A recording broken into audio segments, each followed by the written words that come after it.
Good evening, ladies and gentlemen. Welcome to this meeting of the Council of the Town of Oakville. I'm calling the meeting to order.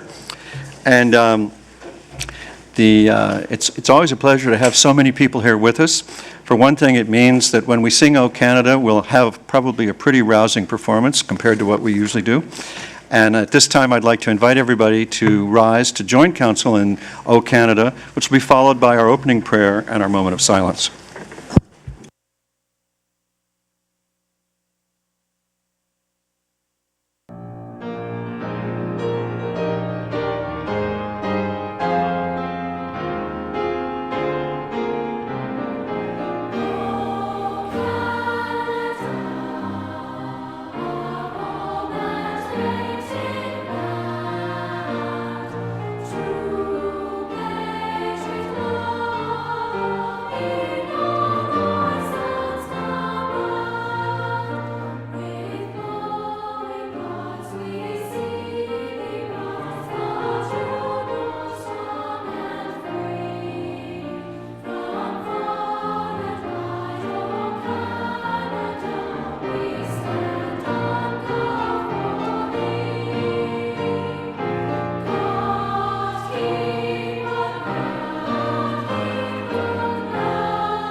Thank you. Please be seated.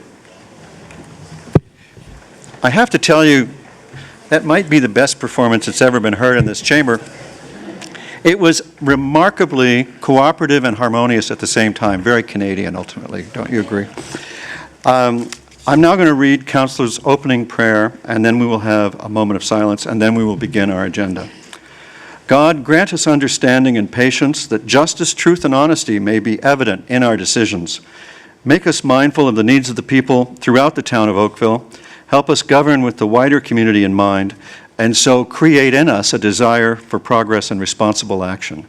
We ask this in your name. Amen. And now our moment of silence.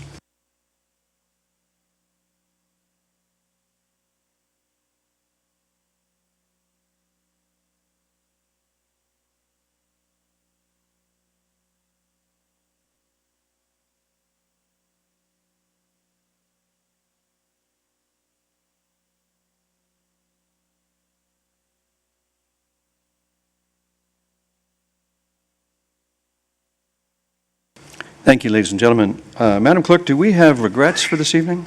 Yes, Mr. Mayor, we have regrets from Councillor Elgar. Thank you. Council, are there any declarations of pecuniary interest?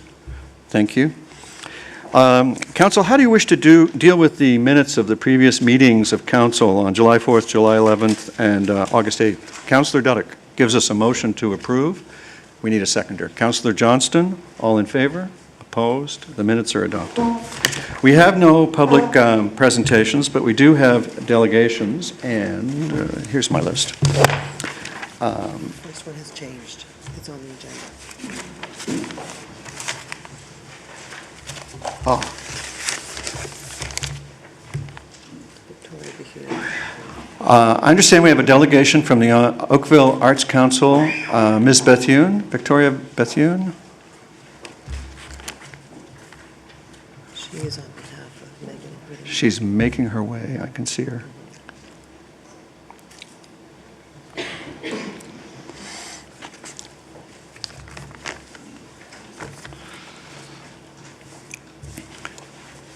Welcome. Council looks forward to your information. Thank you.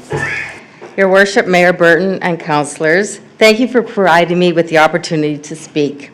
As President of the Oakville Arts Council, I am here on behalf of the Council's Board of Directors, members, and management team to thank the Town of Oakville for the hard work to date and for demonstrating leadership in building Oakville's very first community center.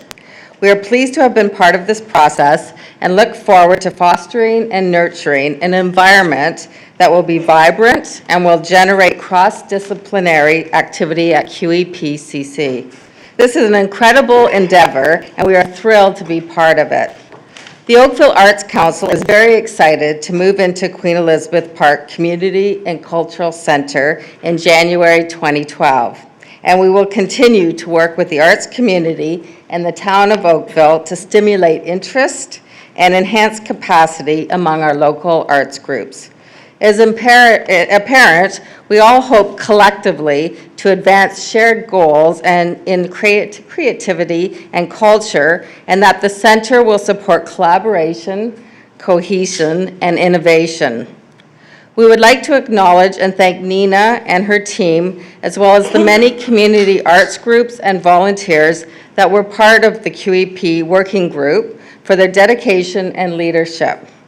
Tonight, we would like it recognized that we fully support the report by Tucker Reed and Associates and Ginder Consulting and the staff report made to the Community Services Committee.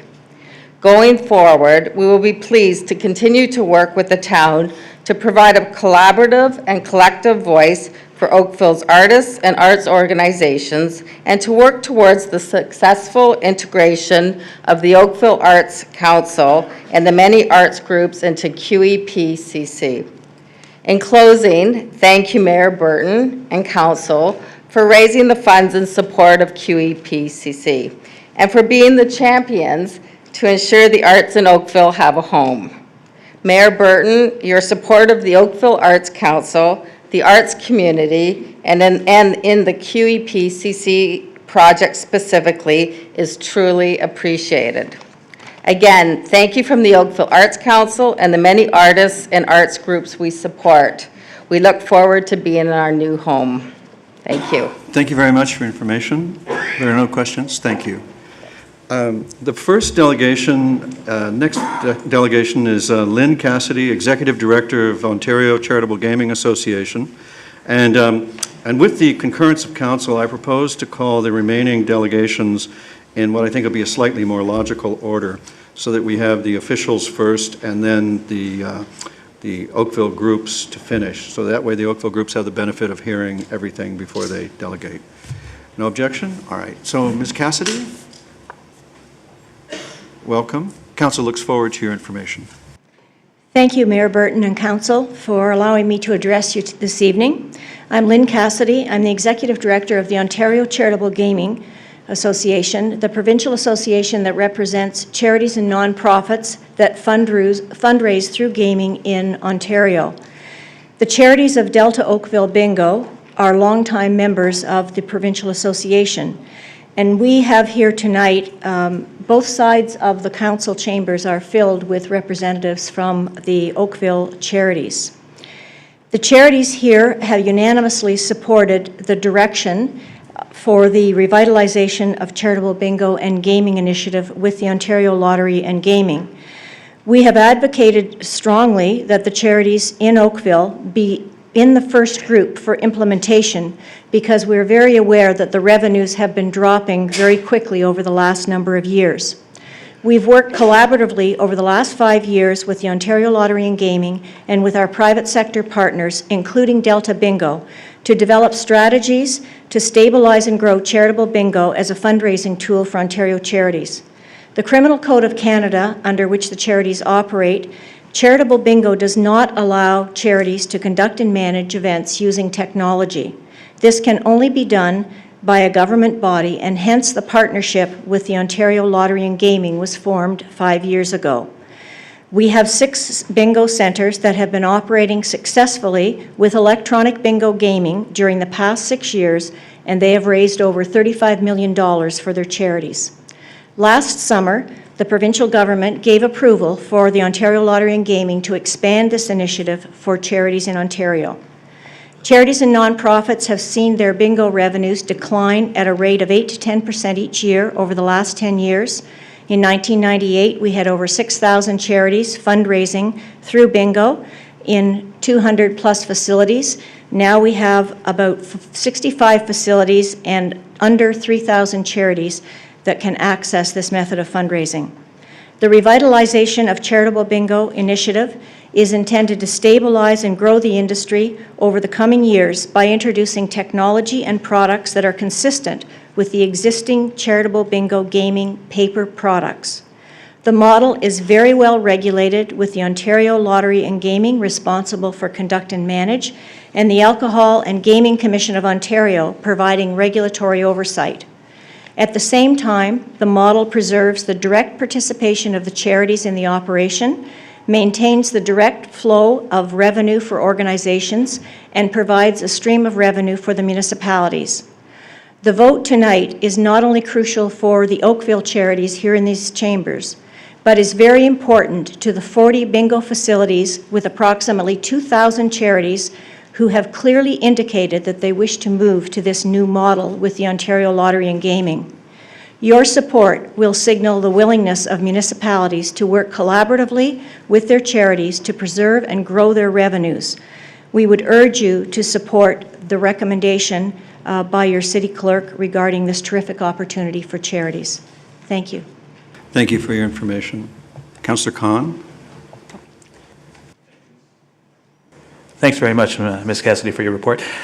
You talked about the technology increasing revenue. I think you said that it increased it by $35 million, or there was a revenue? They raised $35 million during the 6 years that these initiatives have been in operation. Okay, so how is it, and intuitively I understand, but how is it the technology results in increased revenue? Is it the efficiencies? Is it that more people are coming out? What's the correlation? The correlation is that new product, innovative product, will bring in new customers. There is no value in essentially just trying to take more money out of existing people. There definitely is a very strong emphasis on responsible gaming. So the idea here is to have products and technology that are consistent with the charitable gaming products we already have on paper to invite new customers in the door. You're welcome. Councillor Knoll? Thank you. Thank you for your delegation. I don't have a lot of questions at this point. I just wanted to ask you about responsible gaming and how does the association, your association and your members, how do they encourage responsible gaming? What steps are taken? What funding is provided? How does that whole thing work? We actually work with, in the e-gaming sites, we work with the Ontario Lottery and Gaming. All of our volunteers are actually trained in responsible gaming. There is a program that the Ontario Lottery and Gaming puts in place in each of the sites. So there is a real emphasis on that. So both the employees and the volunteers are trained. There is information in terms of the Ontario Problem Gambling Helpline, pamphlets, posters, that kind of thing to inform people. Further, Your Worship. So help me understand, when a volunteer is trained, what are they actually trained to do? Are they trained to observe irresponsible gaming habits that may happen, or are they just exactly what are they trained to do, and how would they intervene or become involved in a local gaming center? The training would involve helping people just to identify where people may be having difficulty and actually making sure that there is information available. Obviously, you cannot force someone to become involved in a treatment program or call the Ontario Problem Gambling Helpline, but if materials are visible and information is readily available, that definitely is a significant assistance. Thank you, Councillor. Councillor Giddings and then Councillor Lapworth. Hi, a couple of questions. Thank Sure. you. Following through on Councillor Knoll's question, the model is changing in terms of the way the bingos will be staffed, correct? At this under the current model right now, there are three what are called bona fide members who are volunteers of the charities that are responsible for overseeing the events. Under this new model, because technology is involved, charities can no longer actually conduct and manage the event. So that responsibility goes to the OLG and to the operator. The operator will actually be, and I believe that Cam Johnstone, the operator for Delta Bingo, will be informing council about the employment opportunities that will come about as a result of this initiative. The charities will still be in the site, will be promoting awareness of how much money is being raised in that site and what are the good works that are happening with those monies that are raised back out in the community. And they will also be assisting the employees of the location with providing good customer service. Thank you. Having been a runner many times. Right. So runners will still be there. No, the runners will be, it's actually a very welcome thing for most volunteers who are under this model, I can tell you. The charity volunteers will not be handling cash and will not be making game decisions. The cash will be handled by the employees of the bingo center, and game decisions will be made jointly by the operator and OLG. All right, over the weekend, I watched you online. You have a Yes. great presentation, the Revitalization Initiative. And another one of the changes, you're changing the payout structure from 45% currently, I believe, to 25%? Correct. For the member charities. How does that relate in terms of the amount of money that'll be going into their pockets? There are a couple of differences. First of all, under the current model, and if you have been a runner, you will understand this, there are certain expenses that the charity must pay, has no choice about. So at this point in time, under the Alcohol Gaming Commission model, the charities pay rent to the hall operator. There's GST that is paid on top of that. So that is an expense which the charities will no longer have. Also, licensing fees are paid directly by the charity to the municipality under the current model. Under this model, the municipality will receive a stream of revenue from the Ontario Lottery and Gaming. So the charities will no longer be responsible for those monies. When you just take away those expenses, in actual fact, the charities under this current model, with those expenses included, are actually receiving about 25% of net, as opposed to 45% of net. The other difference is that this model will have new products and technology that are consistent with our paper products, and the idea here is to actually grow the revenue. That's the whole reason that we're going down this path. So the objective here is to make that pie bigger so that the charity's actual dollars will increase. Last question. Games tend to age, I take it. There was another chart talking about key lessons learned. Yes. In terms of revenues, were pretty good, pretty strong for 3 years. Yes. And then effects of stale product Yes. without new products and refresh, decline is expected. So would these be paper games as well? They would be, what that refers to is updating some of the electronic games. So for example, right now in our 6 e-bingo gaming sites that we have, there are what are called personal play on demand games, and those are variations of bingo games that the consumers can play prior to the main event taking place. So the idea here is that those games, those versions of those games would just be refreshed. So it would be a different skin on the game. It would have a different look. It would still be a bingo game, but it might have a different design on it because the consumers may find 1 or 2 of them not very popular, so the OLG would just refresh it to make it look different. Thank you very much. Thank you, Your Worship. Thank you, Councillor Giddings. Councillor Lapworth? Thank you, Mr. Mayor. Thank you, Ms. Cassidy, for coming this evening and for your commitment to this venture. You mentioned that $35 million was raised over the past few years through these gaming centres. Okay. Yes. How much of that is associated directly with the electronic introduction of the games?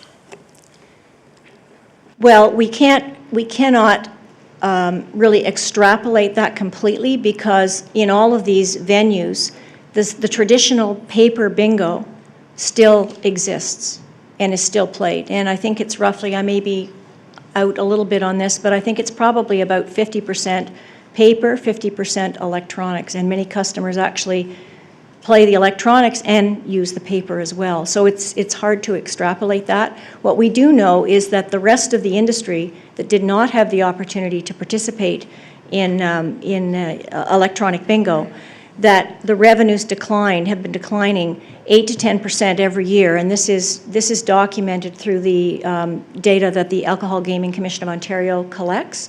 We know that in those e-gaming sites, that even without refreshing that product after 3 years, the charities there only dropped about 2 or 3%. So we do know, I think we have pretty clear evidence that adding some technology does give a lift to the revenues. Okay, thank you. So you feel that with the electronic introduction of the equipment, that would increase revenue dramatically further and make it easier for people to play? I think absolutely over time, yes. Okay, so would there be new people that have come in to the event, whatever you want to call it, to the bingo halls to play the electronic machines that never played the paper before? Yes, that definitely is the experience that we've had in the 6 sites, and that is definitely the experience we would hope to have with this initiative. Now, a lot of people on this planet today are very, very impatient. They want the result like right away. So is it a lot faster to play the electronic game versus the paper game? No, because it's played at the same time. The game is called simultaneously. So if I'm playing paper, you're playing electronics, we're playing at the same rate. Okay, thank you very much indeed. Thank you, Councillor Lapworth. Councillor Duddick? Thank you, through you, Mr. Chair. Thank you very much for your presentation. Yet again, the other evening I was in the chair's seat, so I wasn't able to maybe ask the questions that I've been afforded this evening, so thank you. I also watched the presentation online over the weekend and had the benefit of reading quite a lot more in regards to what's involved in this initiative. The one concern I had, and you hit upon it earlier in your presentation, was new products. And I guess when I heard the presentation the other evening, my understanding was that you were providing a new format from which to play an existing game, which gave me a bit more comfort than a new product, because I had the vision of a new product meaning something over and above what you're already providing in a paper format. So when you say new products, you're referring to a new format from which the existing product or game is being used. Is that correct? Yeah, we're talking about products that are consistent with charitable gaming. So we're not talking about slots, we're not talking about VLTs. Government direction has been very clear on that, very clear on that. Okay, so we're dealing basically with the bingo, and you had mentioned the other evening a bingo that may not be just in the room, but might be on a wider scale that they could benefit from. Is that correct as well? They could play a bingo game that's on a higher pool, per se, than what's in the actual gaming center? No, everything will be in the gaming center. There actually will be in the first phase. There will be at least one product that will have the capacity to network with other. That's what I was referring to. With other locations. Okay. Yes. And the other one was, of course, the tearaway that's already in existence in paper format. That's right. So the break open tickets or Nevada tickets, which are already played in bingo centers, those, there will be electronic versions of those as well. Okay. So all of the products that have been identified for the rollout are all either bingo products or break open ticket products. Thank you. You're welcome. Thank you, Councillor Duddick. Councillor Bird? Yeah, thank you very much for your delegation as the others, and for trying to clarify some of the, I guess, misunderstanding or confusion on some people's part, what actually is a gaming center. And now I understand it's not like a casino, because you don't have casino-type games. That's correct. And you have no plans to have casino-type games. We do not. And the hours of operation are not planned to be 7/24 or whatever it is, like a normal casino? We certainly would have difficulty getting charity volunteers 24 hours a day.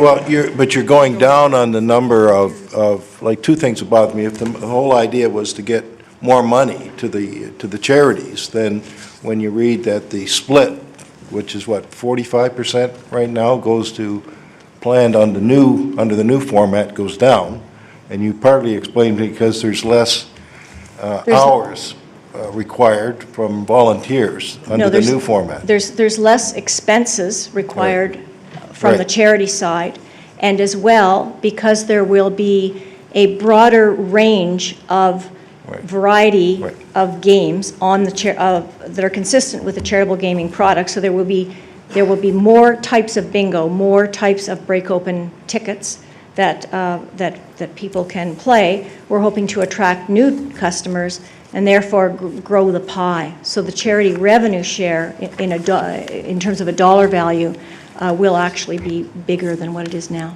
Okay. Two of the new games that you list down here that you're planning to roll out is one is Rapid Draw Bingo. What is that? I think I should let, if you don't mind, Mayor Burton, I think- John let me- Wustinoff from the Ontario Lottery and Gaming is Okay. probably in a better Well, then position to explain that. And the other one listed here is Shutterboard. What is Shutterboard? Again, Why don't, Councillor, she's with the Gaming Association. Okay. The next delegation will be with OLG. Okay, Yeah. that's fine. So Yeah. why don't we save the product questions for the product people? That's fine. Any other that would be questions? great. No, that's fine. For a second time, Councillor Knoll. Oh, sorry, Councillor Adams. Were you at the meeting last week when the motion by Councillor Knowles put forward to not approve the initiative? Yes, I was. Okay, did you provide all this kind of information at that meeting? Because I I sit on the other committee. I provided much of it, yes. Okay. Is there anything new that you're providing tonight that wasn't there? It was perhaps more detailed because it was basically questions. I did not do a presentation. Okay, so you didn't, you So were a I just delegation, responded okay. to councillors' questions. Okay, and can you be more specific about the technology that's used and how it's different from what's done now? Again, if I could defer that to Mr. Wustinoff from the I'd be Ontario pleased to Lottery and ask the Gaming, question then. because he has the expertise on this. Thank you. Councillor Grant, did you indicate, no? Councillor Knoll then. We're good to second time now. Councillor Knoll, then Councillor Khan. Thank you, Worship. I do have some game questions, and I'll hold those off. The OCGA, you are the trade organization for the gaming, the charitable gaming industry, is that correct? No, we are the provincial association for the charities and nonprofits Okay, so you that represent- fundraise. okay. We represent the charities only. Okay, thank you. Has your organization been involved in advocacy for slot machines to be provided for bingo halls? When we were lobbying the government for additional products and technology, we basically, our position was that we would accept whatever the government was prepared to give us. That was our position. Okay, so based on... And sorry. if I may just add, quite frankly, we were, my board of directors was actually quite pleased that the government didn't go as far as slots, certainly at this point in time. Why? Because I believe that it raises, it raises some concerns, such as you yourself had at the last committee meeting. And some charities, quite frankly, were not necessarily comfortable with it. Some were not. So at this point in time, the OCGA is satisfied with this current initiative, and you're not going to continue to lobby the province for slot machines, VLTs, et cetera? Absolutely. That's off the island, so to speak? Absolutely. Okay. Are you involved with is your organization involved with the Slots of Reasons website, that initiative? We absolutely are not. Who is that? That group was started by a handful of operators Okay. who believed that the initiative that we were working on with the OLG, this current initiative, was not enough. And they subsequently engaged some of their charities to go out front on it. But none of those folks are our members, and our board of directors does not support that. Thank you, that's good news. A lot's been made of the decrease in revenue in the bingo industry, and we all know there's a number of reasons. The smoking Yeah. issue has had an impact on that. Competition with casinos has had an impact on that. Yeah. That 8 to 10%, is that strictly charitable gaming, or is that across the board? Is that just bingo? What exactly is that? That is That is charitable bingo. So what occurs in bingo halls across Ontario, which includes the break open ticket revenue as well as bingo revenue, has been declining at 8 to 10% every year. Okay, so just to clarify, so that 8 to 10 includes bingo as well as the other charitable devices like those Nevada tickets that are sold at convenience stores Yeah, or not? no, No. Okay. Just the product In a that is bingo hall. in a bingo hall. Okay, Yeah. so that's a segue to my next question. Has there been a commensurate decrease in revenue in charitable gaming overall? Or is it strictly in the bingo field? On the what are called third-party break-open tickets, which are sold primarily in convenience stores, yes, there has been a significant decline there as well. Okay. And in terms of gaming in general, are you familiar with the quantum of dollars that they're going into gaming in this country now? Or in this province? I No? don't have Okay. that I know off it's probably the out top of of my head. your area of expertise. You talked about the play-on-demand games. Perhaps this is, you know what, I'm going to reserve that for the OLG rep because that's a game question. So thank you very much for your delegation. You're welcome.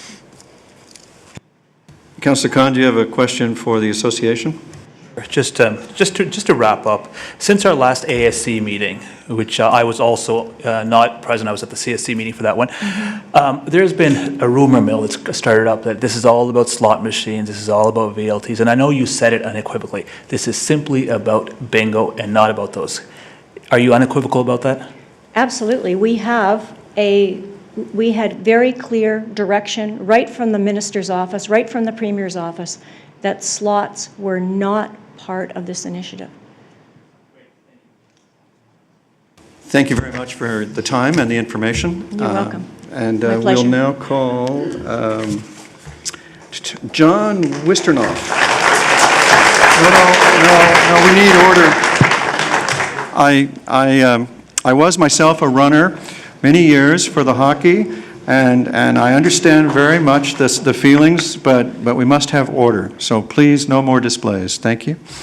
Mr. Wisternoff, thank you for coming, and Council looks forward to your information. Your Worship, Mayor Burton and Council, thank you very much. And thank you for the opportunity to speak directly to you about OLG's role in charitable bingo and gaming revitalization, otherwise known as the plan to modernize bingo in Ontario. I'm here tonight to ask for your support in Oakville's participation in this initiative. I know the Town Clerk's Office also issued a report that recommends your support of this important initiative. As you can see from the number of representatives from charities in the room, keeping bingo thriving and growing is imperative to their future. OLG received direction for this project from the Government of Ontario in 2010, and it is a partnership between the OLG, commercial operators, charity associations, and municipalities across the province of Ontario. The primary focus and the driving force for this is the benefit to the communities in which the charities operate, in which the hall operators manage. By revitalizing the bingo industry, we will help protect funding that supports charities across the province. Here in Oakville alone, Charitable Bingo provides funding for 34 local charities. And today, as I'm sure you will hear a few times, these charities raise upwards of $750,000 annually from their volunteer fundraising efforts at Delta Bingo Oakville. If I had to describe this initiative in one word, it would be modernization. By modernizing, we mean bringing electronic versions of the customer's favorite paper-based bingo games and games that are played in halls today. We will still offer traditional paper-based bingo. In fact, it's the foundation with which we're building this modernization initiative upon, and break open tickets. But by introducing electronic versions, we expect to retain current customers as well as lapsed players and potentially gain new players who want to interact with their friends in their community in a safe and social environment. To be very clear, we will not be introducing video lottery terminal machines or slot machines into participating bingo halls. I'd like to point to three documents, some historical, some more recent, that clearly state the direction by government. There was a 2005 directive on Ontario gaming strategy that states no slots will be made available in bingo halls. I have a 2010 letter from our chairman, Mr. Paul Godfrey, that confirms government direction for the revitalization and does not mention, nor does it include, slots or video lottery terminal machines. And I have a joint industry communication, which some of you have reviewed on the weekend based on your questions, that clearly, again, talks about a prioritization of new games with no mention of slots or video lottery terminal machines being part of our lineup. From OLG's perspective, our direction is very clear, and that direction does not include video lottery terminal machines or slot machines. You should know that the OLG has worked collaboratively with 6 pilot sites across the province for slightly over 6 years so that we can better understand the potential success of this kind of initiative.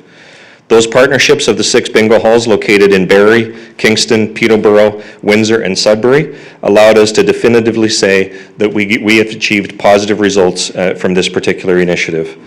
Those halls took advantage of innovative technology, and they offered their customers superior service as well as a new way to play bingo. As a result, they delivered greater revenue for their charities, and because of those increased revenues, greater benefits for their municipalities. These sites, as mentioned, generated more than $35 million for their local charities since our pilot launched in 2005. I think it is also important for you to know that bingo halls that have shown interest in participating in this initiative, like Delta Bingo Oakville, have made a commitment to make significant investment in their facilities to support the new games. There is a willingness from all partners to build for this sustainable future. This project has other measurable benefits, including a long-term local revenue model for municipalities and sustaining local employment for opportunities here in Oakville. Cam Johnstone from Delta Bingo, who will speak specifically about his operation in a few minutes. I again want to assure you that the OLG is committed to employing its same rigorous standards of responsible gaming within bingo halls as we do for our traditional lottery products and other gaming venues. As we begin to offer new electronic bingo-themed games in participating halls, the operators will be responsible for enforcing an age-controlled environment under OLG Conduct and Manage principles. No person under the age of 18 will be permitted inside the hall to play the games. OLG enforces its policies and procedures for each hall to meet compliance within responsible gaming, and OLG will manage compliance to these policies with dedicated compliance professionals. You should also be aware that over the next few months, the Alcohol and Gaming Commission of Ontario, the agency that regulates the OLG, will be introducing a new regulatory standard for responsible gaming, and that new standard includes charitable bingo. OLG will be working collaboratively to ensure any new standards are carried out in participating bingo halls. To be frank, without the support of council, the local Oakville charities, many of whom are here tonight, will face significant shortfalls in their budgets. The biggest price will be paid by these charities and the people in which they support. I think it's important to recognize the efforts of our local charities and acknowledge that they truly do make a difference in the communities in which they operate.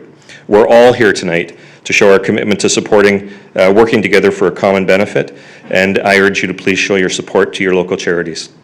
I have several members of my team here. Tonight, so I hope to be able to answer any question that council may have. Thank you. Thank you.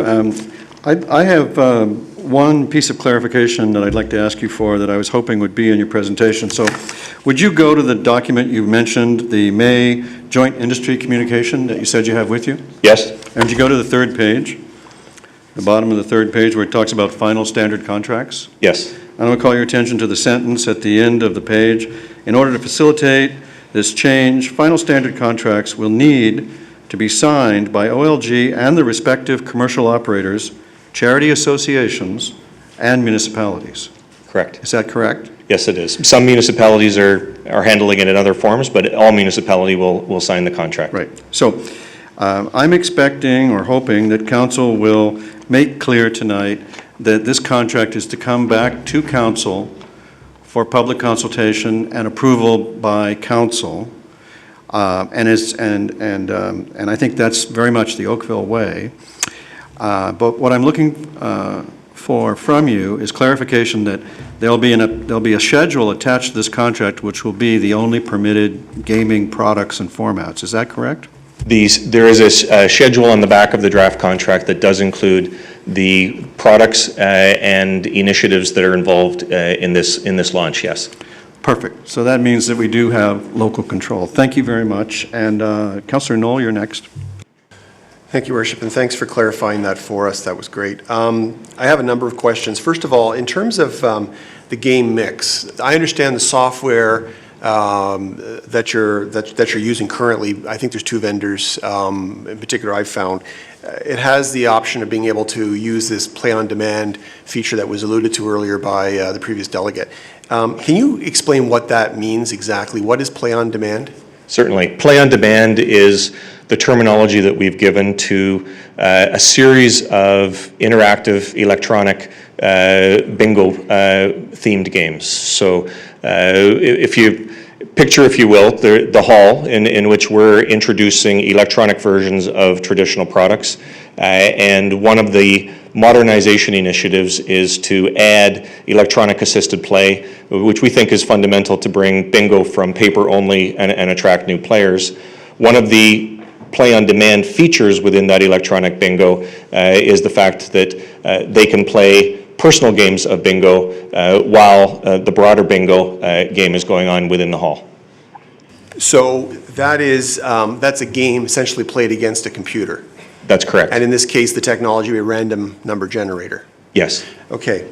Can you explain to me what the distinction is between a e-bingo console? Are they portable? Are you using the portable devices or the actual computer? The halls have the different versions. The current 6 halls all have what we call a fixed base. Okay. But there is the opportunity to have a handheld version as well. Okay.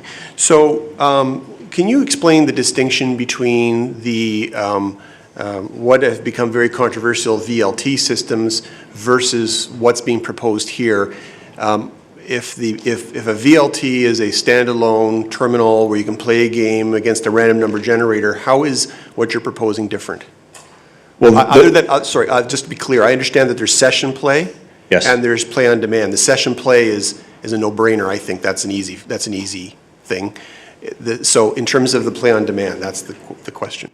I would regard one of the biggest and most significant differences is that these are, in order to get your session bingo play or your ability to play your play-on-demand products, you are actually going to a point of sale, buying an account, and activating that account as you go forward. There is no opportunity for someone to, they're not walking up to this machine. It's not a standalone machine. It's a machine that you play your session bingo as well as have the opportunity to provide some excitement. So the number one initiative is they're not units that sit in a corner or sit by themselves. They're embedded in the overall bingo play and the overall bingo experience. And number two, and very significantly, is that your only way to have access to them is through an account that you open within the bingo hall. The third being that VLTs, as you say, the ones that certainly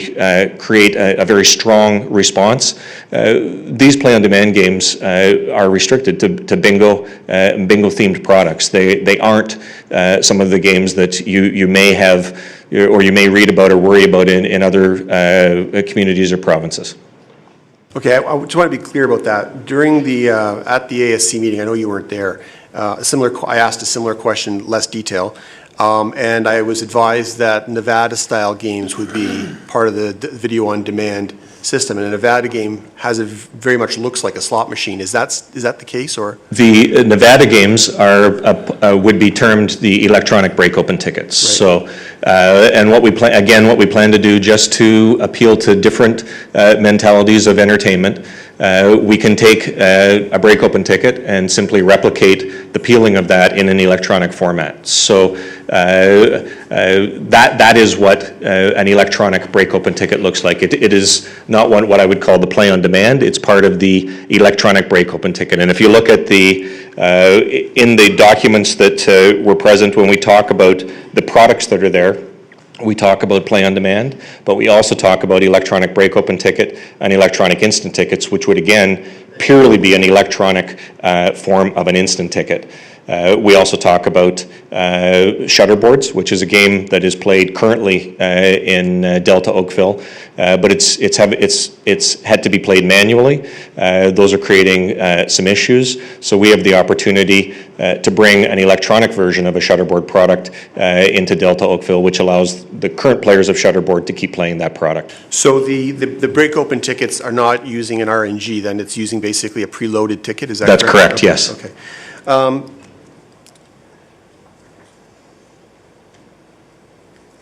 So what is success to the OLG? This is, I mean, the phase 1 was the pilot project of 6. You're now expanding to, I think, 20, correct? Yes. So where does it go beyond that? Well, I mean, this is a charitable bingo initiative. So OLG has prepared this model, and we've gone to the marketplace with information sessions seeking support of municipalities, charities, and operators. Quite frankly, success would be if everybody found this exciting, because success means we support charities and grow their revenue across the province.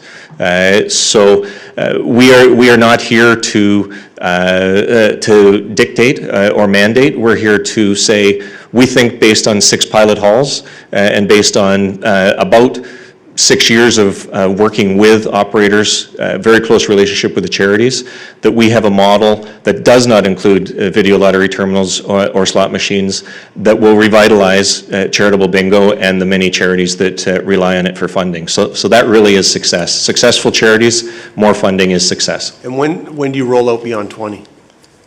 And when will we roll out beyond 20? We currently have 34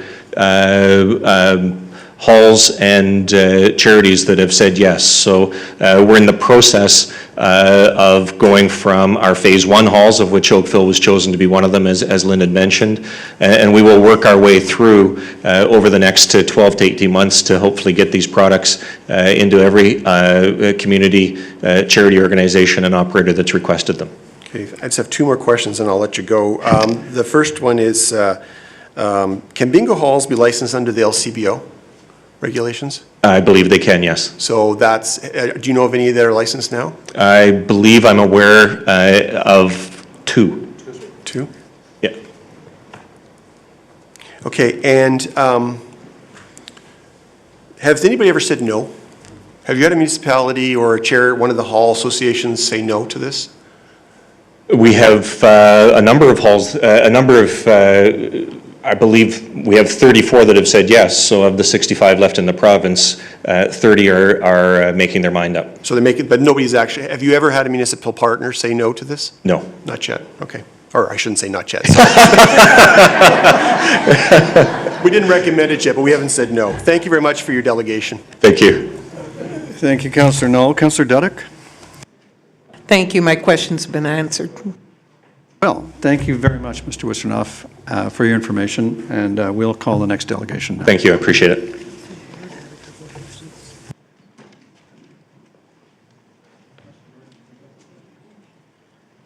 Well, he asked answered the question about shutterboard, but I didn't quite clear on the answer to rapid draw bingo versus regular draw bingo. I'm sorry, you're right, yes.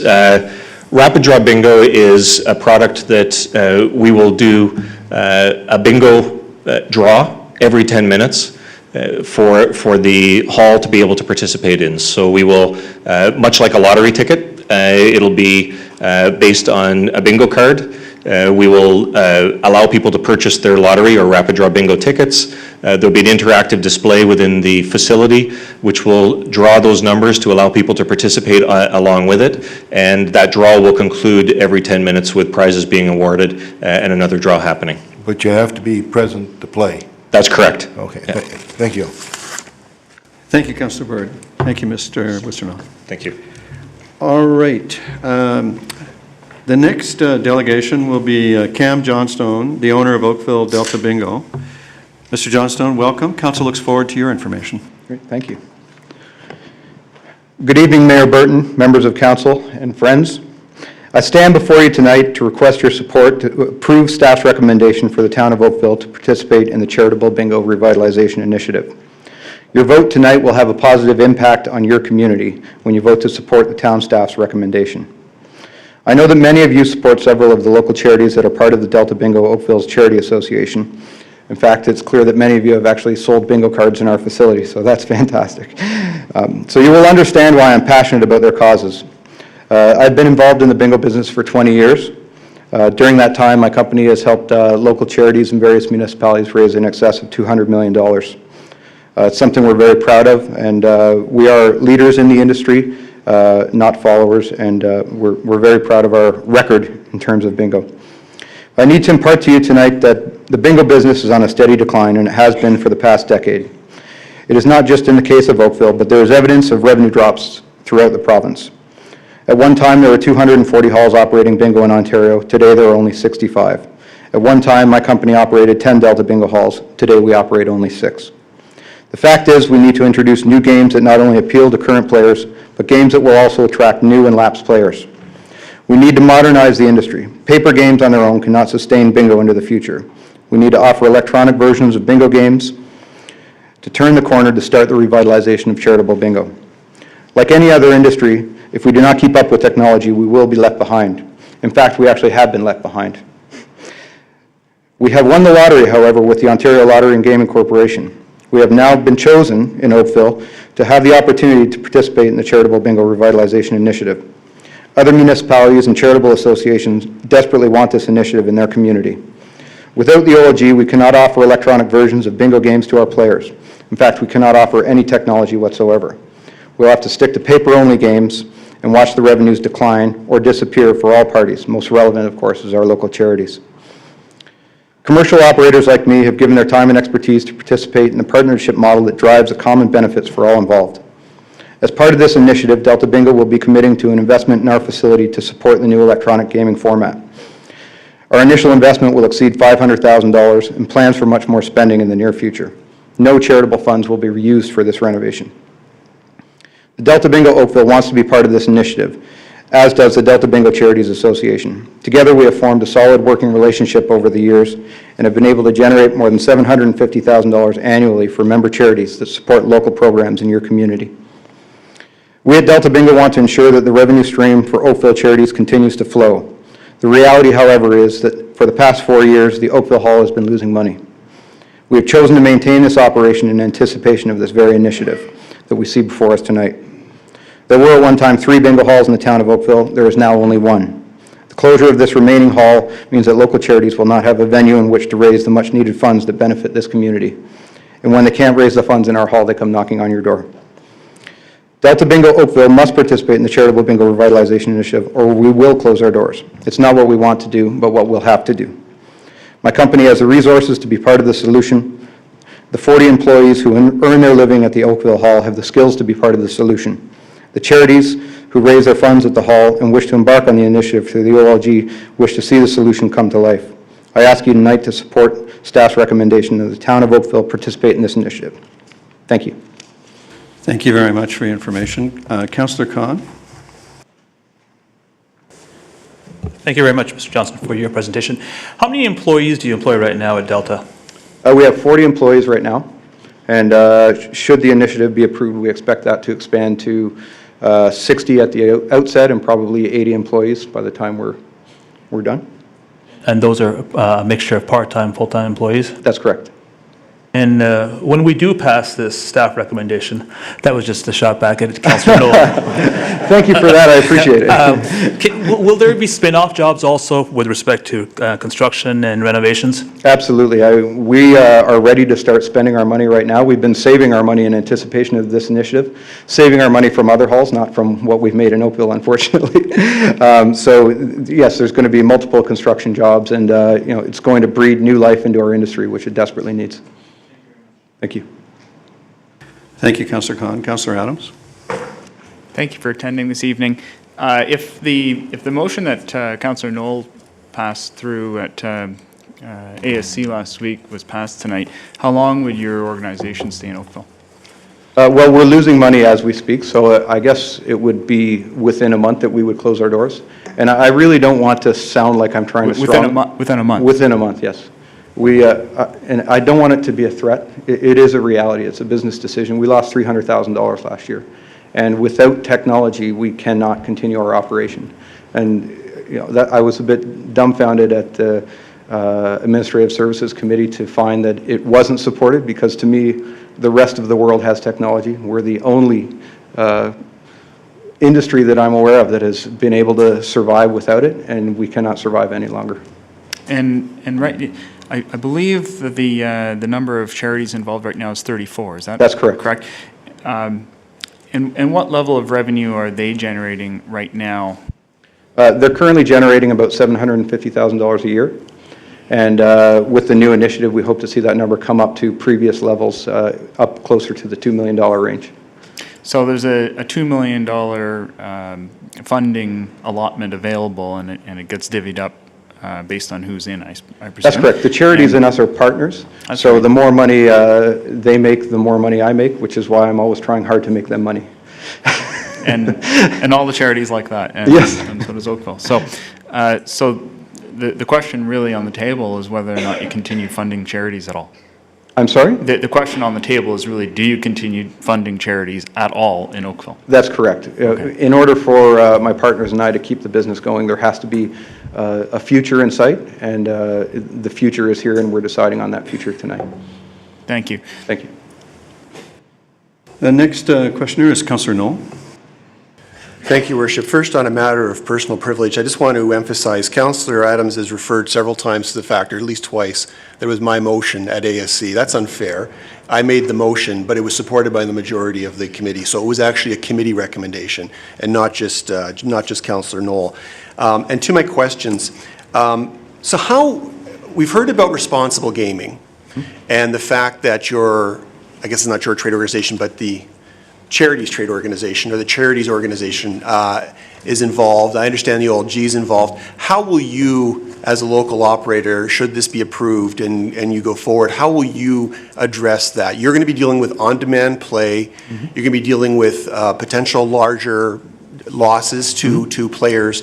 Those are realities. I'm not making that up. How will you address that in order to maintain some degree of social responsibility? What is your role in that? All operators and staff that are present on the floor are required to undergo responsible gaming training so they can identify problems as they're occurring and deal with the problems as they come forward. But certainly, this initiative for us is not about dragging more money out of our existing players. That's why we're asking for the change in technology. What we want to do is be able to drive new traffic into our facilities, people that are looking to have a good time, to have fun. The customers that come to our hall today love the game of bingo. Unfortunately, there's just not enough of them for us to keep it the way it is. So we want to drive more traffic and bring new, fresh blood into our facilities that are here showing up to have a good time. You're obviously very passionate because you answered several questions, but I want to get back to the responsible gaming issue. Sure. So I'm Smart Serve certified, so I'm not offering to volunteer for anybody else. I've got enough on my plate, but I had to train to learn to recognize when somebody's had too much and the responsibilities that I had as a licensee or a volunteer and employee. Is it a similar kind of training? That's the type of training that they do get, yes. And so if one of your, if Jane Smith, one of your employees recognizes that somebody is just desperate and has just POD'd their last quarter or their last credit, what can you do anything? Do you do anything? Well, I haven't been through the training as of yet because we have yet to embark on the e-gaming strategy, but I know that the e-pilot halls have undergone that level of training, and there is means for intervening if somebody is having trouble, yes. Okay, thank you. And that's something that we would like whether the OLG were requesting it or not. I'm glad to hear that, thank you. Now, I asked a question of our friend from the charities organization a few minutes ago about the lobby effort post this initiative. Yes. And I asked point blank if, first of all, are you involved with slots of change or slots No, of I was hoping that Lynn would say that, but no, I am not involved with slots. I'm giving you the reasons. opportunity, so you're there's kind of a fringe group of operators that didn't believe in our partnership that we had taken on with the Charity Association and with many of the more reasonable operators that exist in the province today, and their attitude of give me slots or give me death was not working for us. As many politicians, and not to hide behind the fact I did at one time lobby for slots, but I have not been involved in the Slots for All Reasons campaign, and this is really a compromise that the provincial government was willing to put forward. They knew that we needed technology, and getting them to pay attention to our cause. Unfortunately, they had to hear it several times and hear from several of the charities that were put out on the street. And that's really why I think this initiative is here today, is that in communities like Oakville, where it's gone from 3 to 2 halls, the charities have somewhere else to go. And when it goes from 2 to 1, they still have somewhere else to go. But when now in large communities like the great town of Oakville, where our head office is, when it goes from 1 to 0, that's when the real pain occurs. That was a good plug for your head office, by the way. Excellent. Good work. Well, I love this town, and I can't believe you guys are even thinking about anything other than a yes. Okay. I want to continue to spend my days in Oakville. Nothing like pressure. So what else, in terms of the center, I mean, this is, first of all, on the lobby effort, are you satisfied with this initiative? Is this, you indicated that you've been involved in the lobby before. Are you saying that I'm not interested in pursuing slots and VLTs in the future? I'm happy with this initiative? Is that what I'm hearing from your organization? Well, I can't say that I'm happy with this initiative because we've yet to embark upon it. But Okay. I can tell you that I'm very happy with the Yeah. product line that the OLG has approved at this point. Yeah. I'm thrilled with the level that they have agreed to take us, and I think it will be spectacularly successful. So we will not be seeing you back here asking us for permission to put slot machines in? No, not for slot machines. Okay, good. Or VLTs? No. Okay. No, I can never say never because I don't want to speculate, and I think that if my competitor up the road is running slot machines in a surrounding municipality, I don't want to... Well, that's a different story. I get that. It is a Yeah, different yeah, story? yeah, Okay, yeah, great. yeah. So I just don't want to make a liar because... Because that means that all heck has broke loose at Queen's Park and we got a bigger problem. That could happen. Let's hope not. Councillor Knoll. What are you Councillor Knoll, other councillors want to ask questions, and you've wandered very far away from the item that's actually before us. I have. Do you want to consider a little bit of time management here? Sure. If you put me back on the list for a second time, I have one more question I'd like to ask, but I'll defer. No, I'm asking you to wrap it up. We don't want to, we've got I'm not sure a meeting to run here. I'm not sure. Well, okay. You know what? No, I have no more questions. Thank you. I mean, you're getting into debate and you're very close to argument over VLTs and slot machines, which we've been assured are not involved. So it's just that... Your Worship, I totally disagree. I was being quite respectful to the delegate. I was trying to clarify some concerns I had, and that's my right as a council, Your Worship, and I think I've achieved that. Thank you very much. Thank you very much for achieving your goal. And Councillor Duddick, it's now your turn. Thank you, I think. Thank you very much for your presentation. Personally, thank you very much for making yourself available. I know you were out west. Yes. And I sincerely appreciate it. And I know you also spoke to several of my other colleagues around the table. And the fact you took the time to clarify some of the points assisted, I know myself, in coming to a better point of understanding as to what was involved.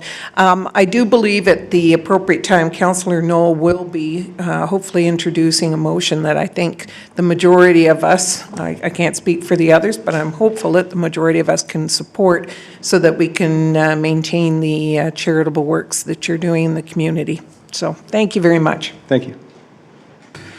Thank you, Councillor Duddick. Are there any other questions of Mr. Johnstone? Thank you, sir, for your information. I'd like now to call Grant Buckenterrell from the Oakville Lions Club.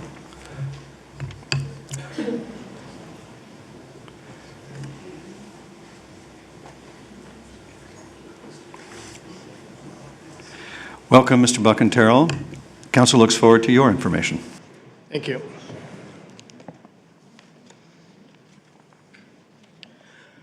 Your Worship, Mayor Burton, members of council, ladies and gentlemen. My name is Grant Buckenterrell, and I'm a resident of Oakville since 1989. And I'm a new member and junior director of the Oakville Lions Club.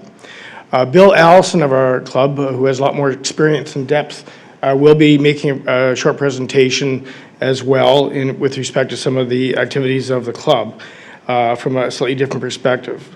I've been involved in the not-for-profit sector personally since 1989 through directorships and positions with United Way, Glen Abbey Residents Association, Waterfront Festival, Canadian Pro-Am Charity Golf Tournament, and Grace House. And my wife Nancy has been involved with the skating club as a director in years past. So we have a little depth over and above the my short involvement with the Lions the last year or so.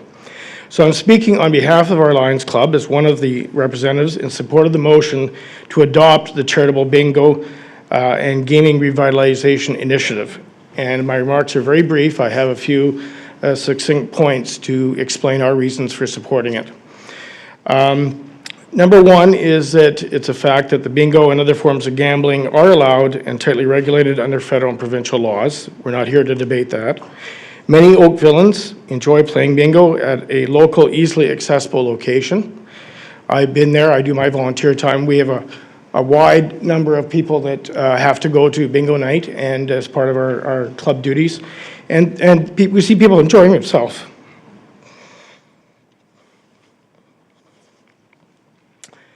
A large part of bingo revenues flow to local good causes, and you're going to hear a lot about that, so I don't need to go into that in detail. I'm not flipping it off, but many people will speak to that, and I think you already know that. Conventional bingo revenues have been declining. We've already heard on that point, but that is the reason why we're supporting the initiative. My third point is that we understand the revitalization will reduce the number of members that we need to schedule for these events, and that allows us to deploy our members at other fundraising events. So it's an efficiency thing from our perspective.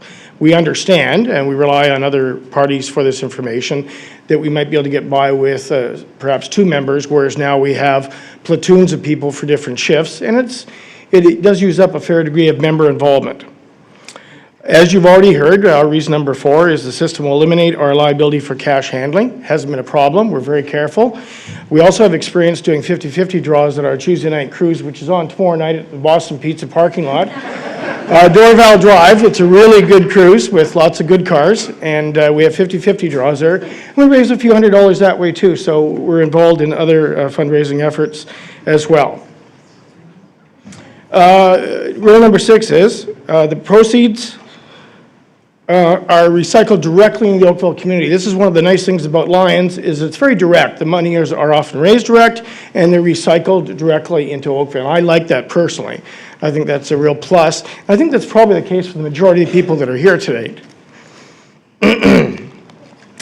And then finally, if the bingo hall is closed, we are concerned that we might not be able to get on the list for one of the bingo halls that will survive, because I think the initiative is going to go forward provincially, and we think it's a good opportunity for us to enjoy the benefits of revitalization, but it's not clear that we'd be able to get on in Mississauga or Burlington or some other place where there is a bingo hall, so we'd probably lose that source of fundraising, which is very important to us. It's not the only source. It's less than half, and but nevertheless, it's significant, and the monies deployed are significant, and Bill Allison will talk to that, so I won't go into it. But I would like to urge the councillors to consider supporting this motion to show Oakville citizens that the town supports the fundraising efforts of its charities and not-for-profits and the many volunteers involved for them, and that it supports innovation to improve and enhance bingos for all stakeholders and for the players. Thank you very much for your kind consideration. Thank you, sir, for your information. I see no questions. Oh, wait, Councillor Bird has a question. What was the time of that, for that event? Most of the cars will have arrived by about 7:30. By 7:30, so what time is good for someone to be there? Well, the cars start rolling in at 6. And so Okay. if you want to hear them in motion, which is half the fun, you get there between 6 and 6:30. Thank you very much. So The be there. 50-50 draw is held. And that's at Boston Pizza, Dorval Drive. That's right. That's right. And it's going to be a nice night tomorrow night. And the 50-50 draw is very tightly restricted, and we, of course, adhere very strictly with the town licensing. It has to be within a certain period of time, the draw. So the draw is usually between, I believe it's about 8:15 and 8:45. So be there, Thank you. be square, and the Lions thank Councillor Bird for the plug. Thank you very That's much, right. sir. Thank you very much, Councillor Bird. Yes. And our next delegation will be Mr. Don Jarrett of the Optimist Club of Oakville. Mr. Jarrett, welcome. Council looks forward to your information. Your Worship, members of council, thank you for giving me these few minutes as one of the 34 charities and nonprofit groups which share in the bingo proceeds of $750,000 to support their community work. My name is Don Jarrett, and I'm the Vice President of the Optimist Club of Oakville. Bingo proceeds represent 40% of our annual budget, and without this income, much of our community involvement would have to be eliminated. This would lead to greater support being asked of the town by way of direct grant or reduced user fees for some of those for whom we assist. As you are aware, bingo proceeds are closely regulated through the license issued by the town and subsequently by the monthly report submitted to the town licensing officer. In the case of the Optimist Club, these funds have been used to support a number of community endeavors, including contributions to both of the town-operated youth centers, YMCA Strong Kids campaign, Kerr Street Ministries camp program, and recently $15,000 to provide playground equipment at their new Dream Center. Contributions to all 6 of Oakville's food banks, sponsorship of minor hockey teams, sponsorship of an annual youth curling bonspiel, summer youth sailing program at the Brawley Harbor Yacht Club. As I mentioned earlier, without bingo funds, many of these programs would have to cease, and we would concentrate our efforts on our own local club and international programs. I urge you to support the motion by approving the Ontario Lottery and Gaming Corporation's initiative on charitable bingo gaming and revitalization. Your approval of this agreement with the Ontario Lottery and Gaming will allow OLG and the Oakville Delta Mayfair Hall to continue in operation, providing much-needed funds to local charities and nonprofit groups for the benefit of the community without adding to the local tax burden. Thank you. Thank you very much, Mr. Jarrett, for your information. Are there questions for Mr. Jarrett? Councillor Duddick. Thank you. Just to also do a little infomercial, I got my ticket earlier this evening for the Shrimp Fest that the Optimist Club is running, September 30th. It's the last Friday of September. Tickets are $50 each. It's held at the Dome. And you can see someone in the second back row there if you're interested. Thank you. We've all got tickets. $50 each. This could turn out to have an extra purpose. All right, that brings us to Lion Bill Allison, past president of the Oakville Lions Club, as our final delegation scheduled for this evening.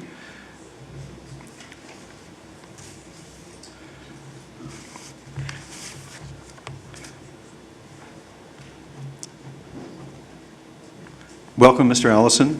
Council is all ears. Mayor Burton, members of council, thank you for this opportunity to speak on behalf of the Oakville Lions Club in support of the motion to adopt the Ontario Lottery and Gaming Corporation's e-bingo initiative currently before council. My name is Bill Allison, and I'm a resident of Oakville. I'm a past president of the Oakville Lions Club and have been a member for some 18 years. As many of you are aware, the Oakville Lions Club had been serving the Oakville community for more than 75 years. In 1945, we purchased a building at which the first Oakville Hospital was established. It would later become the Oakville Trafalgar Hospital. Approximately 50 years ago, we constructed the Lions Community Swimming Pool situated off Rebecca at Phelan Avenue, adjacent to the Oakville Arena. 25 years ago, we provided seed funding to establish the Lions Foundation of Canada Dog Guide facility to train dogs to lead the blind. These are just a few of the landmark achievements of the club, in addition to which, annually, we provide financial assistance to a host of requests ranging from individuals seeking help to purchase wheelchairs or eyeglasses to young athletes seeking help to attend championships abroad or pursuing tertiary studies, and athletic clubs seeking assistance to purchase uniforms and equipments. Over the past several years, our participation in bingo has enabled us to make these very important commitments, without which, in many cases, the recipients would have been deprived. We know that governments alone cannot meet all the various important needs of the community. As a retired government employee, I'm quite aware of that. I'm pleased to tell you that proceeds from participating in bingo to date, from 2008 through 2010, are in excess of $25,000. All these funds have been donated to a variety of causes, including food banks, heart and stroke, family bereavement causes, seniors and youth programs, as well as individuals suffering from severe medical ailments. The list goes on. Your Worship, the consequence of losing this source of income, should Delta be closed, is enormous. You should be aware that it would be extremely difficult for our club to break into another city's bingo rotation where waiting lists are long. And of course, there's also the problem of poaching on another area. Therefore, it is the position of the Oakville Lions Club that the town of Oakville should pass this motion in support of the e-bingo initiative being implemented at the Delta Bingo facility. Thank you for your time and attention. Thank you for your information, sir. Are there questions for Bill? Thank you very much, sir. All right, with that, that ends our delegations, and council's business is now at council's table. And that brings us to our standing committee and committee of the whole reports. We have, what we have is the standing committee reports from Community Services and Administrative Services. And first, council, I'd like to call your attention to the fact that on the agenda, there's a typo. It says, the minutes have been corrected, so I just bring the correction to your attention, that where it says Councillors Bird, Duddick, and Lapworth declared a conflict of interest, it was, of course, Councillors Bird, Duddick, and Johnston who took the position, not Councillor Lapworth. And then that brings us to, well, let's skip over Community Services. We'll go straight to Administrative Services. Councillor Johnston. Thank you, Mayor. I'd like to move the Admin Services Committee agenda, but separate item 3 and item, if we could also move C4 to the other confidential items, that would be good. And then I'd like to speak to item 3 when we've dealt with the rest of them. All right. So let's take up item 3 immediately for the convenience of the audience. And Councillor Johnston, you have the floor. Okay, thank you. In speaking to this item, I'm not going to support it, Mayor. I didn't support it at ASC. I was quite disappointed with it, in fact. Basically, the staff report endorsed bringing bingo into the 21st century. At no point was there mention of VLTs and slot machines being introduced into this town. In fact, as you mentioned at the bottom of page 15, Council has the final power of, with the signing the contract. So, in closing, I'd like to thank everyone that came out here tonight, who sent emails, who phoned, who faxes and wrote. I think it made a big difference tonight, so thank you very much. I'm going to ask my fellow councillors to defeat this motion, show everyone here tonight Council appreciates and supports your activities. And if successful, I have an alternative motion that I think will address any concerns around this table. Thank you. Thank you, Councillor. You need a seconder. Everyone wants a second. Councillor Khan. All in favor of the motion? No. You're voting for? Sorry. Oh, all right. Councillor Knoll. Thank you, Worship. As was pointed out a couple times previously, I moved the motion at ASC to reject the staff recommendation. And I will not be supporting my motion this evening to do so based on some, I think, understanding that we may have on how we're going to proceed with this, and we'll know about that a little bit more in a couple moments. Just a couple points I want to make, though. Much has been made about this is, council, or some might suggest me versus charities. That's not what this is about. This is about really understanding the nature of a new proposal, which has some provisos that are troubling, not just to me, but to a majority of the Administrative Services Committee, and frankly to other members of the community. In 1997, Oakville voted overwhelmingly to send a proposal by the then province to the then provincial government to send the concept of charitable gaming clubs packing by over 80%. And based on some questions that got answered at Administrative Services that night, I had some concerns that this was creep, that we were opening the door to allow that to happen again. So again, it's nothing to do with the charities at all. I've had many conversations since that time. I've done my own investigation. I've spoken to our friend from the OLG by phone, got some questions answered tonight, and has had a very interesting interaction with a couple members of a couple delegations. And I'm satisfied that based on what I've heard and based on what I think is going to happen next, that I'm going to support the motion going forward to allow this to occur. As a councillor, I have a responsibility to not simply react to emotion. And the emotion of the day is the sky's falling, the bingo hall's going to close, charities are going to go bankrupt. And that's not what this was all about initially. Certainly that's an input, but the important thing to me was understanding what it is we were getting ourselves into. in 1997, the people of Oakville were pretty clear about their position on gambling per se. Now, I have no problem with bingo, and due disclosure, I've done my bingo hall duty too. Unfortunately, not in Oakville. I did it when I was in university in Windsor, and my lungs have just cleared now, many years ago. And I understand the role of charities in bingo, and I understand the importance of bingo to charities. So I take no exception with any of that, and I'm glad that I believe we have a way forward at this point. And it will give us, if again, I'm speaking ahead of the motion, but if that passes, it will give us the comfort level, certainly gives me the comfort level, but council the comfort level to continue to support this going forward. So I look forward to the next resolution, Your Worship. Thank you, Councillor Knoll. I'd like to make a list of speakers really this is a housekeeping matter. Do you really want to speak to this, or do you want to wait for the substantive motion, everyone? Anyway, Madam Clerk, would you take a list, please? Councillor Khan, Councillor Adams, anybody else over here?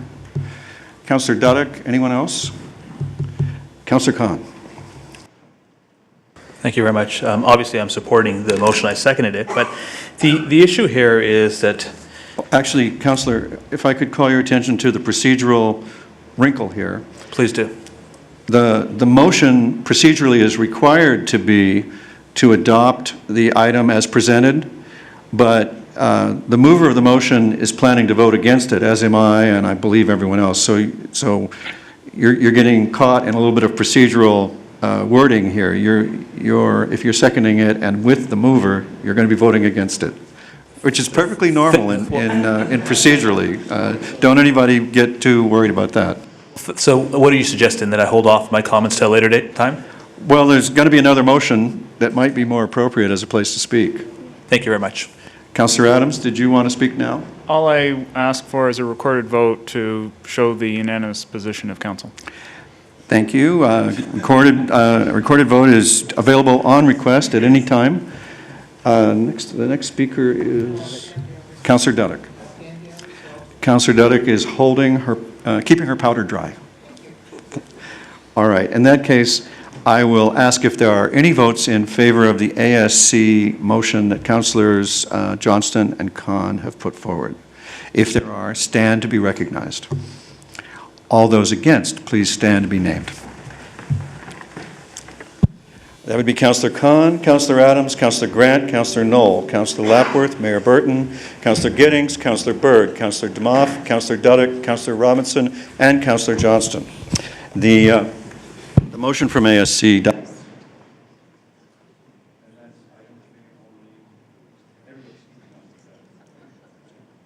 Perhaps with the microphone. Everybody has been keeping up with that without any trouble, right? That was item 3, dying. So now, Councillor Johnston.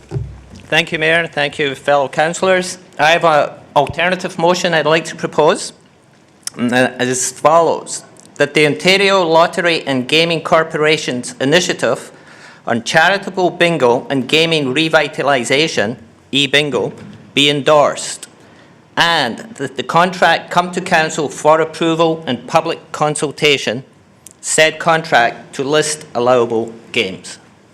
And I think it's quite evident, straightforward, there shouldn't be any discussion. Is there a game tonight? We need a seconder for Councillor Johnston's motion. Councillor Duddick, speakers. I'll start over here. Councillor Duddick is a speaker. We're making a list and we'll come to you. Councillor Knoll is a speaker. Any others? Going once, going twice. Councillor Duddick, you have the floor. I will be brief. I would just like to add to the comments that Councillor Knoll provided previously, and just say that at the time of the ASC meeting, there were too many questions left unanswered for me to go ahead and endorse the motion as it was presented. And again, thank you so much for those of you who made yourself available this past week to be able to answer the questions that were needed. And Cam, especially you again for being out west, and we look forward to working with you. Thank you, Councillor Duddick. Councillor Knoll. Thank you, Worship. I'm not going to add too much more except to once again thank the delegations this evening for being cooperative and helping us understand this initiative better. There's lots of research material on the internet and otherwise to really get into this issue in great depth. But I do want to thank in particular everybody who came out tonight. I know that you probably came out reacting to a negative circumstance, but it was really great to for all of you to come out and be supportive of your various initiatives. I just want to emphasize again that you know, I absolutely have, my issue was never with the bingo aspect of this. My issue was the on-demand play. If this is simply an issue of the modernization of session play, which is the electronic equivalent of the paper, if that's all this was about, I mean, it wouldn't even been discussed at ASC. It would have just been endorsed. We would have just let it go because that's fine. The issue is, again, I'm just going to emphasize this because it's very important because you all came out and you want to understand why you're here. For me and for the other members, I think, of the committee that didn't support the initiative then, there were just too many unanswered questions.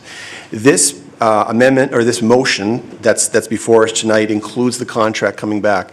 This will allow us to actually have an opportunity to review what the OLG is proposing to put in the local bingo hall. And if we have objections to any of the schemes, then we would have the opportunity to say yea or nay and renegotiate those out. So we can look at the document and have a good sense of what else is in there. The e-bingo session play, it's a no-brainer, it's easy. It sounds like a great initiative. It's the other issues that we're concerned about. So in closing, I just want to once again thank you for your cooperation and understanding. Thank our delegations, and good luck to you, Cam, and your colleagues as you write a lot of big checks. Hopefully. Thank you. Are there any other speakers? If not, I'll call the vote. All those in favor? Councillor Adams, are you voting or speaking? I'm asking for a recorded vote. All right. Those in favor of Councillor Johnston's and, God, who was the second? Councillor Johnston and Duddeck's motion, please rise to be named. Just to break things up, I'll start over here. Councillor Johnston, Councillor Robinson, Councillor Duddeck, Councillor Demoff, Councillor Bird, Councillor Giddings, Mayor Burton, Councillor Lapworth, Councillor Knoll, Councillor Grant, Councillor Adams, and Councillor Khan. The motion carries. Thank you. We have some business to conduct. Your Worship, just a point of information. All right. Perhaps we can clear the council chamber, give an opportunity.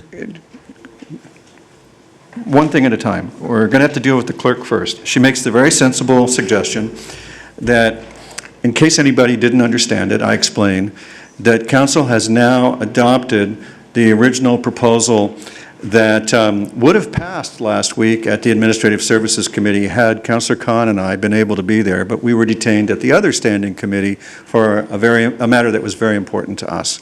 So the approval of the stage one has been made unanimously by Oakville Council, and as it said in the joint industry statement on the third page that I had had the OLG gentleman confirm for you, there will be a contract coming back to the municipality, and that'll operate as a second check, a double check for those who are concerned about what product might be in the bingo halls. And I was going to then suggest that I would declare a small recess so that those of you who don't wish to watch the rest of the thrilling agenda could leave without disrupting it. So, Council, I'm calling a 5-minute bio break, and we will not be offended if you leave, and we won't be fussed if you stay. So thank you very much for coming.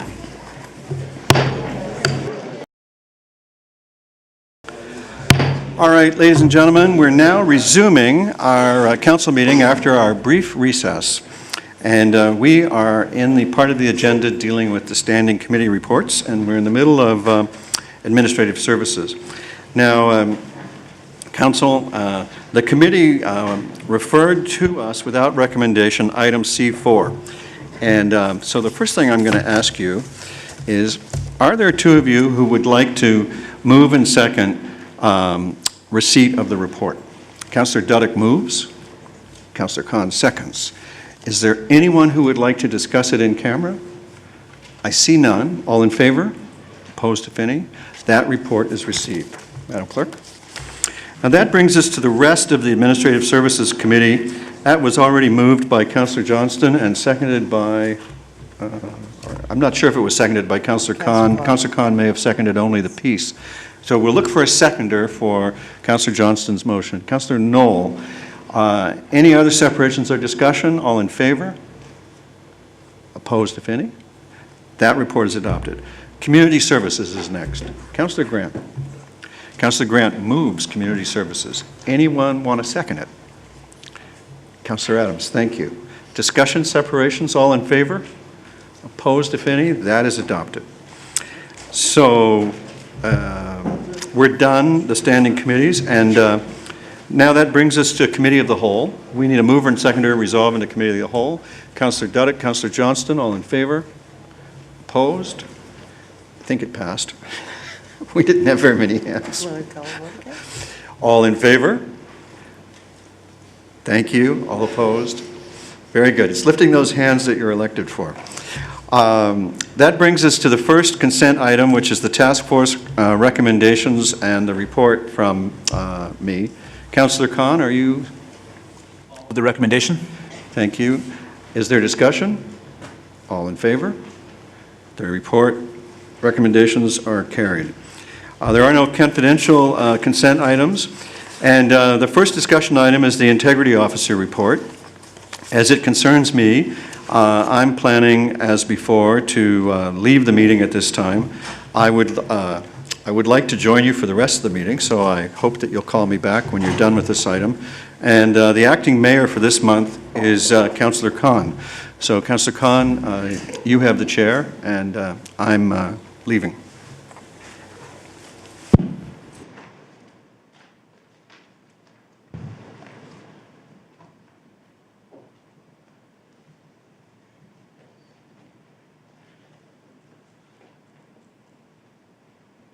Wow, this is nice. When's the next municipal election? All right, we have discussion item 2. We have the report from Mr. Swayze. Does anyone need a presentation on this matter? Do you need a presentation, Mr. Robinson? Was going to make a motion.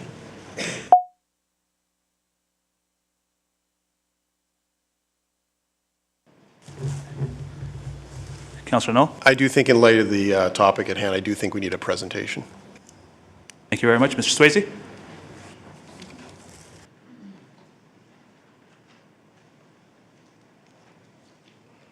Mr. Chairman, I'll be very brief. I was instructed by council to investigate 2 matters, and then as an aside, I was asked to look into the impact of social media on communication by councillors.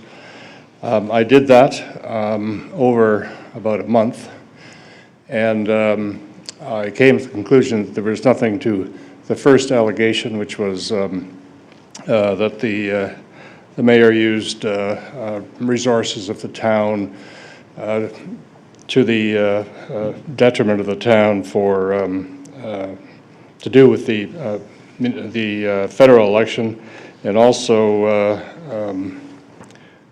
the improper use of town resources and making comments inappropriately. I found that there was no press release or press announcement by the town in any way involving the federal election. The only press releases that came out was to do with town business. Mr. Young alleged that there was a press release, and that's not true. And I found no member of staff or council operating contrary to their duty to the town in reference to the federal election. With regard to the cancellation of meetings, there was a meeting that, in my opinion, should have been held. I'm sure you've all read my report, and I won't go into great detail on it, but I'd be very pleased to answer any questions that you wish to ask. Thank you very much, sir. Is there any questions? Councillor Knoll? Sorry.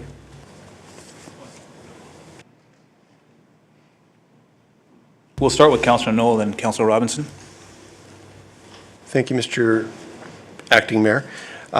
With respect to the issue of the cancellation of meetings, clearly, I think it's pretty clear that, in your opinion, the meeting shouldn't have been canceled. Yes. But you've not made any recommendations for this, for how we avoid this from happening in the future. I thought that was part of the engagement. You said that you, in the social media thing, you've indicated you're not going to make recommendations because the staff are obviously working on that. But in terms of this issue, you've not made any recommendations. Do you have some for us going forward on how we can avoid this kind of thing from happening again? Well, hopefully my report will suggest that maybe you don't want to do that again.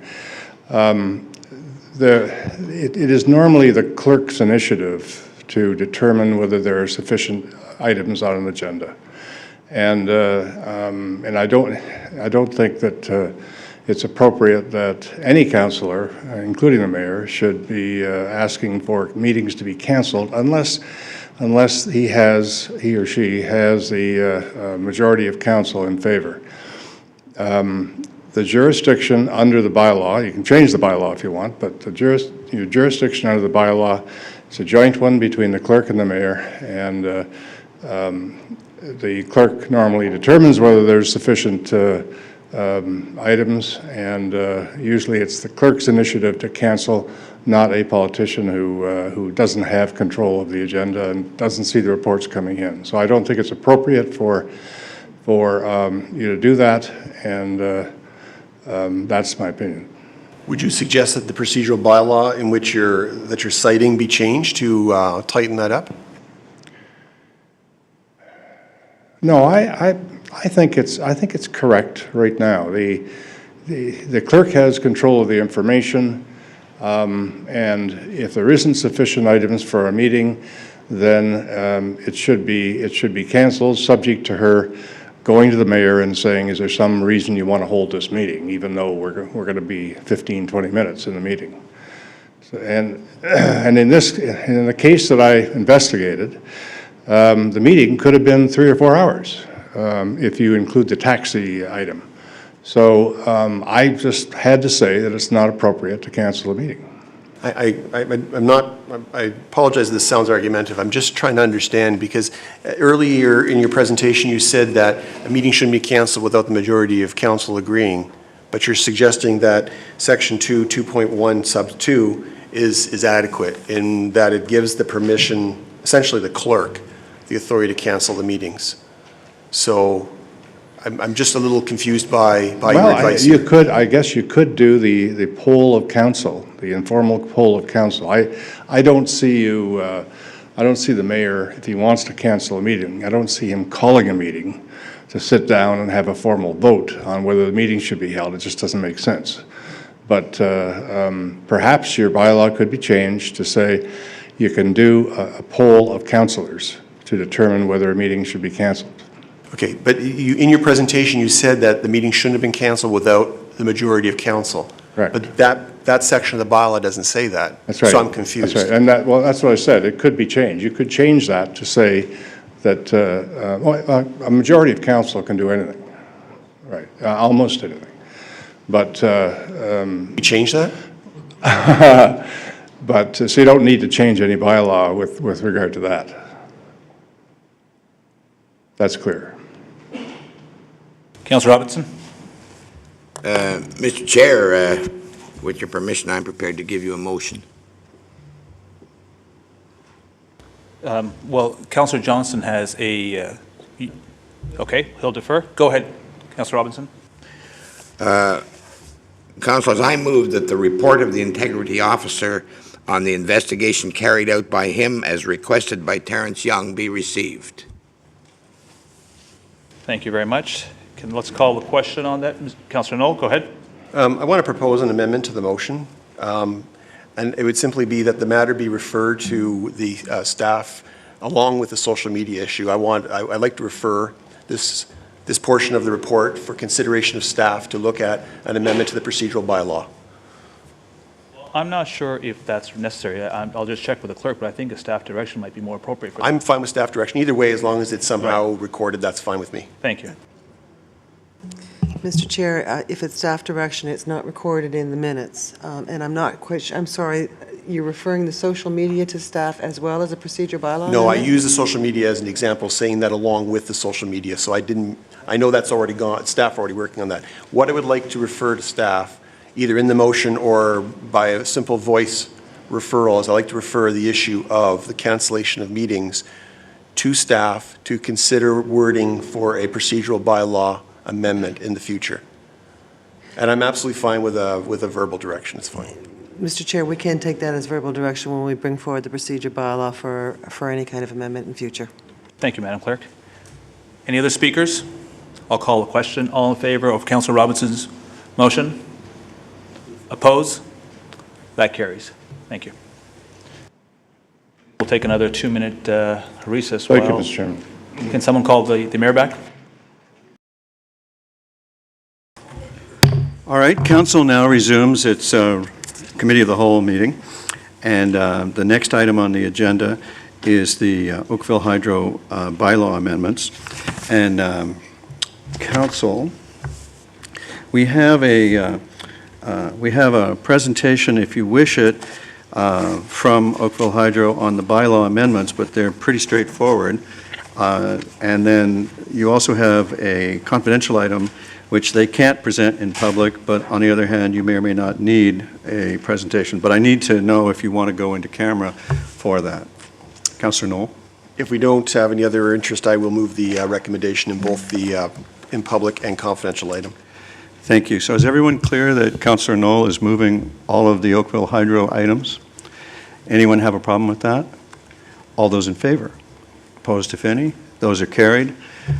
Gentlemen and ladies from Oakville Hydro, thank you very much for coming. We hope you didn't get all suited up for the game in eagerness to skate or anything, but thanks very much for being here. So now, Council, you also have solicitor advice on a confidential matter, and you have a couple of personnel matters. How do you wish to proceed with those? Councillor Duddeck. Councillor Duddeck moves items C2, C3, and C4. All those in favor? Opposed, if any? They are adopted. Thank you, Council. Now, I believe we need a motion to rise and report. Councillor Adams, thank you for that. All in favor? Opposed? That motion carries. I rise and report that Council has met in Committee of the Whole and taken decisions on consent item 1, discussion items 2 and 3, and confidential items C1, 2, 3, and 4. Need a mover and seconder for this report. Councillor Knoll, Councillor Grant, all in favor? Opposed? The report is adopted. You have your information items which have been circulated to you electronically. You have your status of outstanding issues report. Is there new business of a notice of motion, emergency, congratulatory, or condolence type? Thank you. Are there any items for regional reports or question period regarding town boards and advisory committees? Thank you. Are there any requests for report? Thank you. Could I have a mover and seconder for consideration and reading of the bylaws? Councillor Johnston, Councillor Adams. This is bylaws 2011-82, a bylaw to dedicate certain land as part of a public highway on Gloucester.